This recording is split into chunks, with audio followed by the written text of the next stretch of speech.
যারা ফেসবুক চালান তারা এই কথাগুলা মন দিয়ে শুনবেন। যেমন আপনি চাকরি করেন, প্রতিদিন আপনি ডিউটি করতে হবে, না হলে টাকা পাবেন না। ঠিক তেমন ফেসবুক চালাইলে প্রতিদিন ভিডিও ছাড়তে হবে, তাহলে ফেসবুক কোম্পানি জানবে আপনি সবসময় অ্যাক্টিভ থাকেন এবং আপনি কোম্পানির লগে সবসময় জড়িত আছেন। তাহলে আপনার আইডি ফলো করবে আর আপনারে একসময় অনেক ভিউ দিবে, আর আপনি হেন অনেক দূরে এগিয়ে যেতে পারবেন।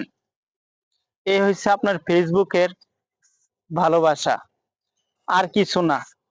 একজন সেলিব্রিটি হয়ে গেছে, তাকে লাইক কমেন্ট করছেন, ভবিষ্যৎ আপনার ভিডিও ভাইরাল হবে না।